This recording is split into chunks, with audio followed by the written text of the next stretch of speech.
In the autumn of 1862, in a Union Field hospital outside the town of Sharpsburg, Maryland, a surgeon named Jonathan Letterman stood over a row of men who were dying not from their wounds, but from the infections inside them. He had no antibiotics. The word antibiotic would not exist for another 60 years. He had no penicillin. He had no sterile water. What he had was a wooden medical wagon stocked with bottled tinctures, dried roots, and powdered barks.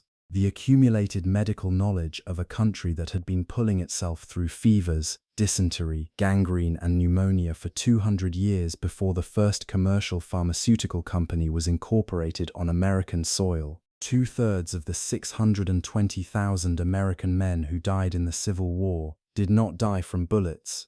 They died from disease. They died from dysentery, from typhoid, from pneumonia, from gangrene, and the surgeons standing over them, in their bloody aprons in canvas tents, were not reaching for drugs that did not yet exist. They were reaching for the same plants and roots that frontier midwives and country physicians had used for a century. Many of these remedies were written into the official pages of the United States Pharmacopoeia. Many of them worked. Many of them saved lives. And in a single generation after Appomattox, almost every one of them was driven out of American medicine, replaced by patented drugs that could be locked behind a prescription and sold for a price their grandmothers would have found obscene. Today we count down 25 forgotten Civil War remedies that American military surgeons trusted with the lives of their wounded. Number 20 was so common in Confederate field hospitals that the Southern government printed instructions for its preparation.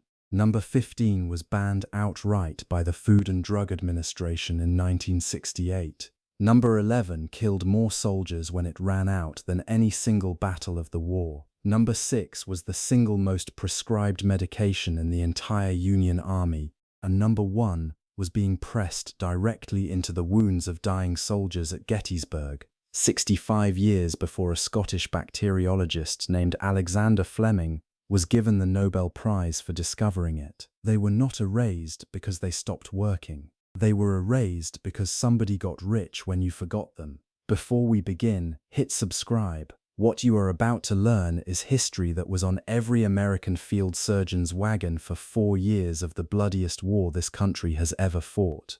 Let us count down. Number 25, the witch hazel poultice.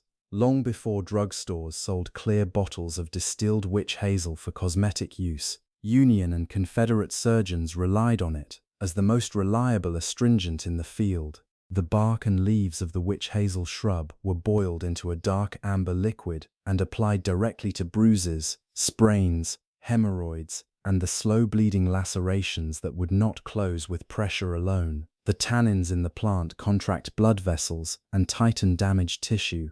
The same shrub grows wild today across 30 American states. Your great-grandmother kept a bottle on the bathroom shelf.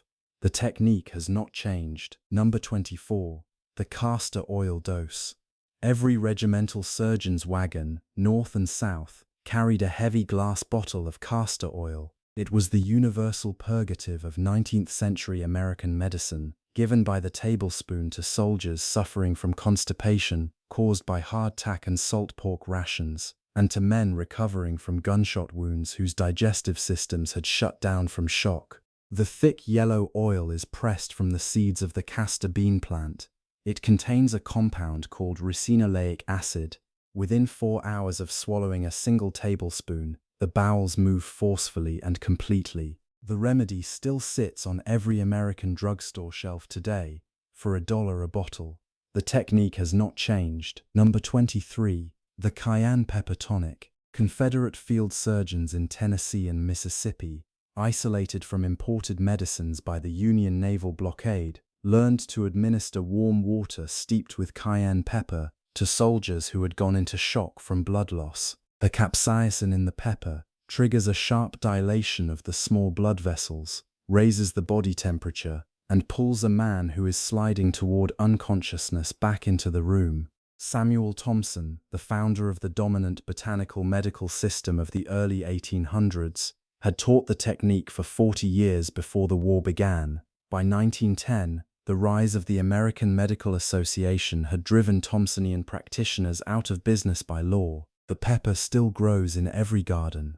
Number 22. The cornstarch dressing. In an era before sterile gauze, before petroleum jelly, before antibiotic ointment, Union and Confederate nurses dusted fine cornstarch onto the raw weeping sores of men whose backs had been rubbed open by weeks on a canvas stretcher. The starch absorbed the wound exudate, kept the skin dry, and prevented secondary infection from spreading across the surrounding tissue. It was so universal in 19th century American medicine that no field hospital would have considered itself stocked without it. Today, cornstarch sells for 50 cents a box in every grocery store. Your grandmother used it on diaper rash. Your great-great-grandmother used it on wounded soldiers. Number 21.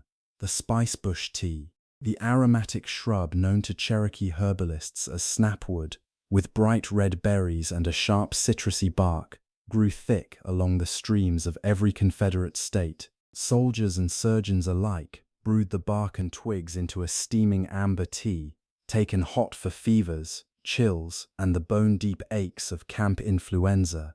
The plant contains compounds related to those in modern aspirin. It became the Southern soldiers' substitute when the Union blockade cut off imported cinchona bark and willow salicin. The shrub still grows wild from Maine to Florida. The bark is still legal to harvest. The tea is no longer sold anywhere. Number 20. The pokeweed root. This is our first pattern break. The tall purple-stemmed plant with the dark berries that grows along every American fence row, and that every country grandmother told her children was poison. Civil War surgeons knew better. Carefully prepared in small doses, the dried root of pokeweed was used as a powerful lymphatic stimulant for swollen glands, abscessed wounds, and the chronic skin conditions that plagued soldiers living in close quarters. The Confederate Surgeon General's 1863 Botanical Handbook lists pokeweed as a frontline treatment for glandular infection. In the late 19th century, the American Medical Association formally classified pokeweed and the entire eclectic school of medicine that used it as quackery. By the 1940s, no American medical school taught its preparation. The plant still grows along every fence row. The knowledge was not lost. It was deliberately written out of the curriculum, and the curriculum decides what the next generation of doctors will be allowed to know. Number 19. The yellow dock root. A weedy plant of disturbed soil with long taproots that reach 4 feet into the earth, dug up by soldiers in the spring of every year of the war. The boiled root, dark and bitter, was given for the chronic constipation and sluggish digestion that came from a soldier's diet of salt pork, hardtack, and almost no fresh vegetables. It was also used as an external wash for the persistent skin eruptions and weeping sores that doctors of the era called scrofula. The root is naturally rich in iron, which restored color to the pale faces of men recovering from blood loss. The plant grows wild in every American state. The technique has not changed. Number 18. The mustard plaster. When a soldier developed the deep wet rattle of pneumonia, when the consumption in his chest threatened to drown him in the night, the regimental surgeon called for ground yellow mustard seed. The mustard was mixed with flour and warm water into a thick paste, spread on a strip of muslin, and laid directly across the patient's chest. The compound responsible is allyl isothiocyanate. It pulls blood into the surface of the skin, dilates the bronchial passages, and loosens the deep mucus of bacterial pneumonia. The patient felt heat, the patient sweated, the patient breathed. Mustard plasters were standard household medicine in every American home through the Second World War.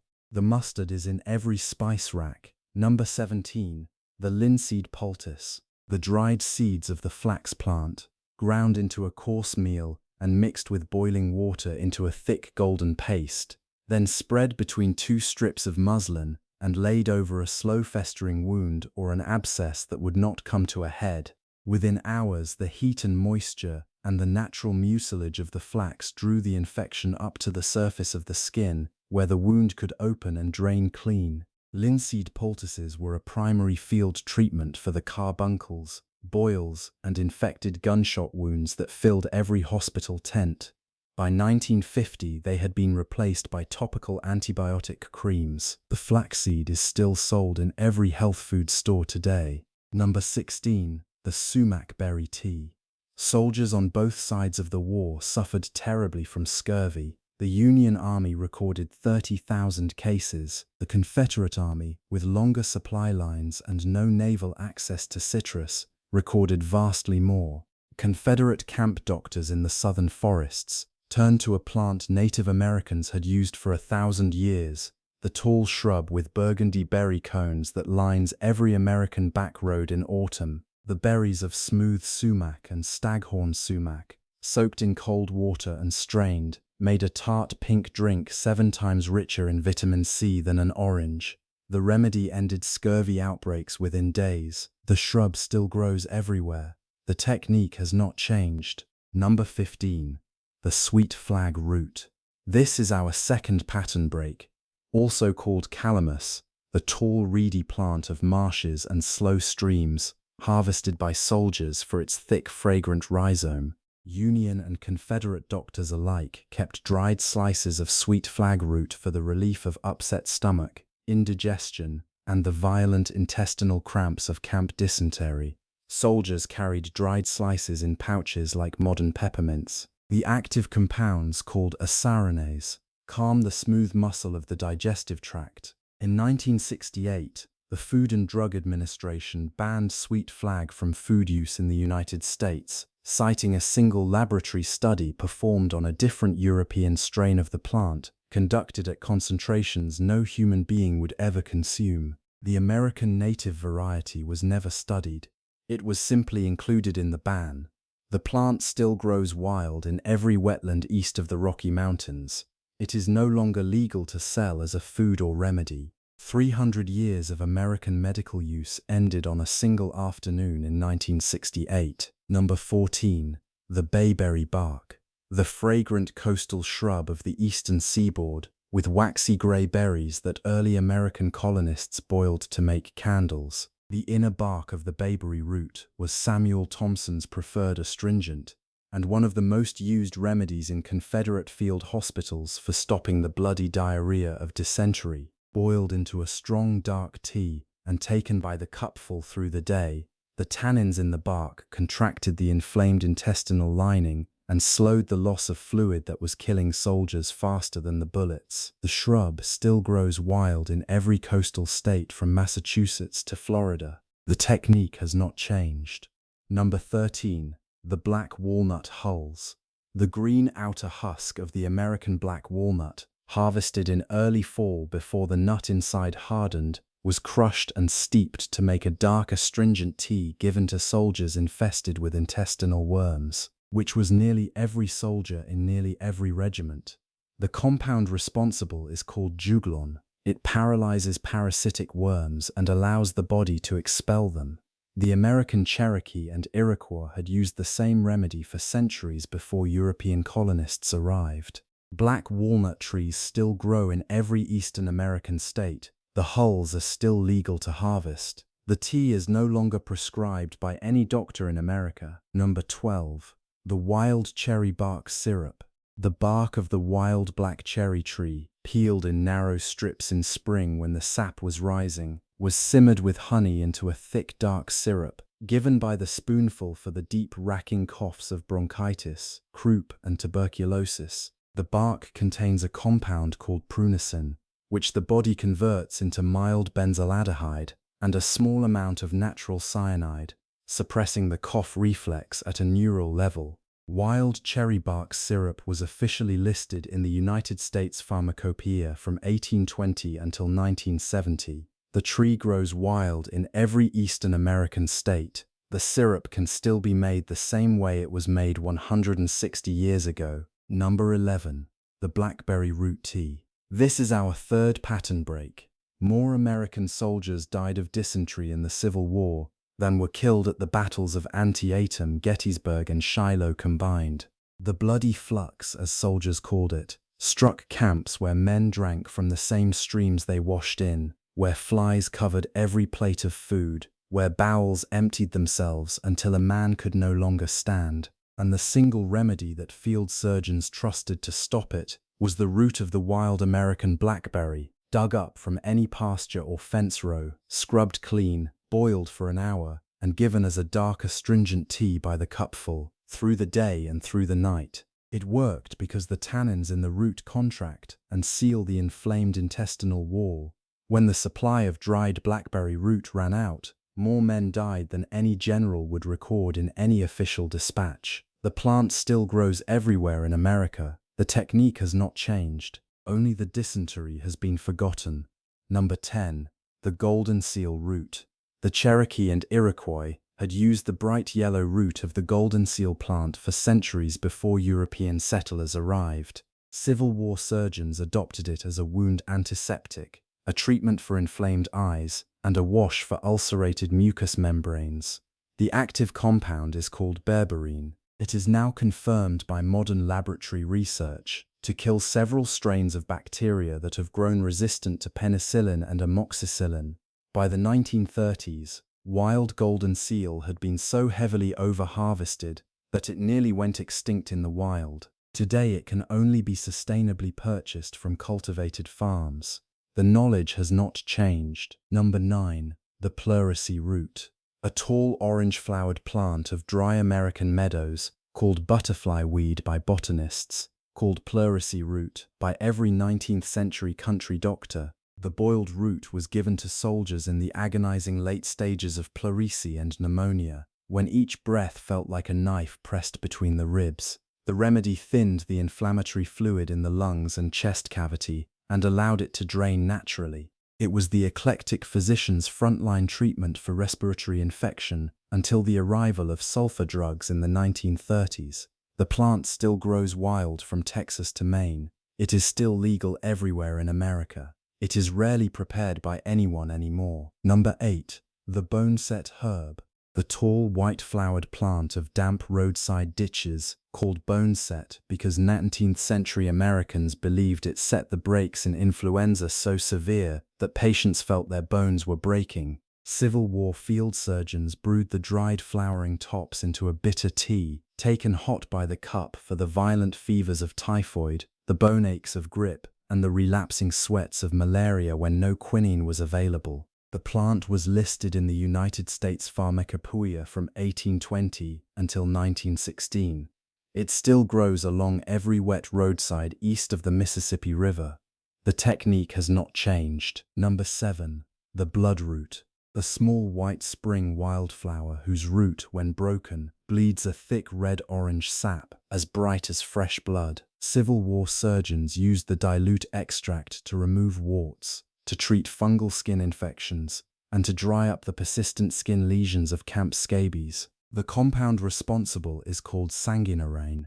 It is powerful, and it is dangerous in concentrated doses. The plant was officially listed in the United States Pharmacopoeia from 1820 until 1926, when it was quietly removed as synthetic alternatives became available. The plant still grows in every Eastern American forest. The technique has been forgotten because the plant requires respect. Number 6. The cinchona bark. This is our 4th pattern break. The dried bark of the cinchona tree, native to the eastern slopes of the Andes Mountains in South America, ground into a bitter yellow powder and called quinine. Quinine was the single most prescribed medication in the entire Union Army for the 4 years of the Civil War. It was the only drug on Earth that could break the cycling fevers of malaria, which struck nearly every soldier who marched through the swampy lowlands of Virginia, Tennessee, and Louisiana. The Confederate naval blockade made cinchona bark so scarce in the South that desperate field surgeons substituted dogwood bark, willow bark, and tulip poplar bark. None of those substitutes worked nearly as well. The Confederate government once executed a smuggler caught running cinchona bark across the lines, the cargo so valuable it was treated as contraband of war. After the war, quinine remained the foundation drug of American pharmacy for 100 years, until pharmaceutical companies replaced it with patented synthetic antimalarials, whose patents could be enforced and whose profits could be protected by federal law. The tree still grows in South America. The bark still works exactly as it did in 1863. Number 5. The turpentine compound. The clear, pungent oil distilled from the resin of the southern pine tree was used inside and outside the Civil War soldier's body for almost every imaginable purpose.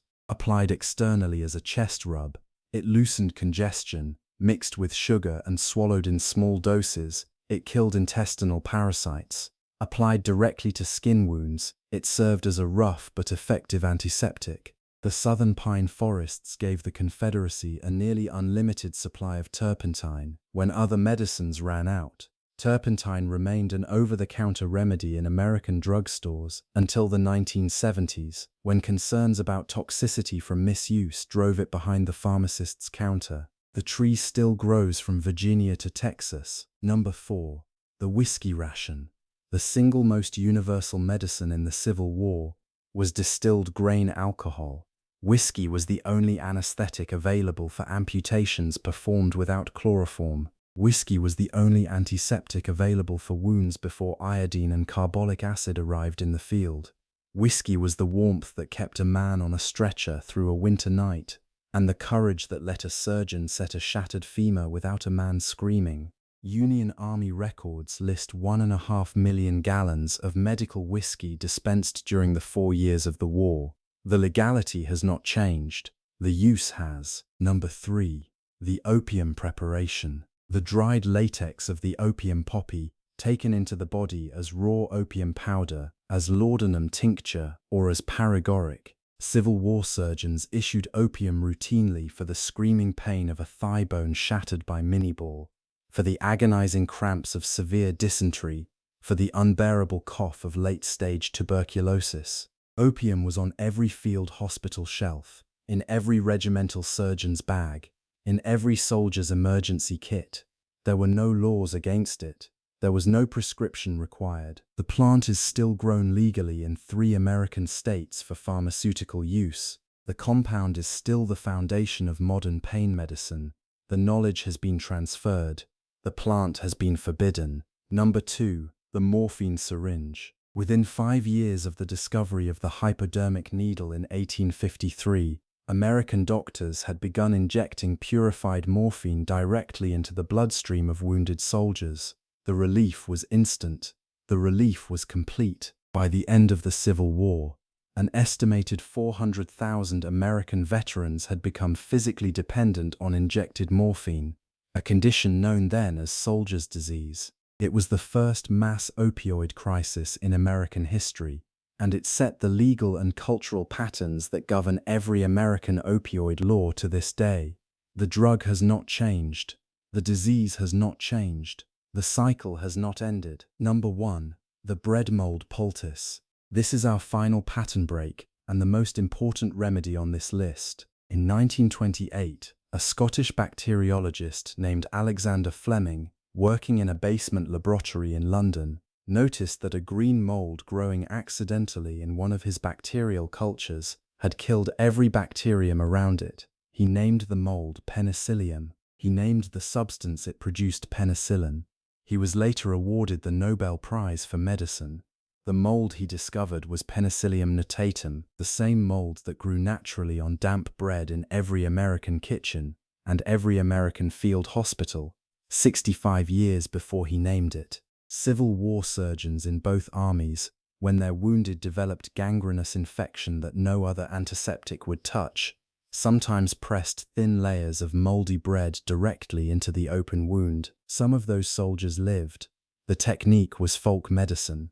It was unscientific. It was inconsistent. It was also, in nearly every documented case, working through the exact same biological mechanism that Fleming would later isolate, purify, and win a Nobel Prize for. The remedy was on every kitchen counter for 1,000 years. The patent on the purified version built entire pharmaceutical empires. Your great-great-grandmother knew something her great-great-grandsons would forget for half a century. These are 25 remedies, 25 plants and substances and techniques that American surgeons north and south trusted with the lives of 620,000 men in the bloodiest 4 years of American history. They were not folklore. They were not superstition. They were the documented working medicine of a country before pharmaceutical patents, before federal regulators, before the American Medical Association decided which traditions counted as science and which would be erased from the curriculum. Most of these remedies still work exactly the way they worked at Gettysburg. The chemistry has not changed. The compounds inside the plants have not changed. What changed was who got paid when you used them. When a Confederate surgeon foraged sumac berries to save a regiment from scurvy, nobody got rich. When the modern citrus industry shipped imported oranges to your grocery store and a pharmaceutical company patented a synthetic vitamin C tablet, an entire industry got rich. When your great-great-grandfather drank blackberry root tea to survive dysentery in a Tennessee camp, nobody got rich. When the modern antibiotic replaced it, an entire industry was born. Your great-great-grandparents were not poor. They were sovereign. They knew the plants of their own country. They did not ask permission. They did not check with an insurance company. They put what they knew into a glass bottle, into a paper packet, into a tin tobacco can in the medicine cabinet, and they passed it down to their daughters. That inheritance was taken. It can be taken back, one plant at a time. Choose one, just one.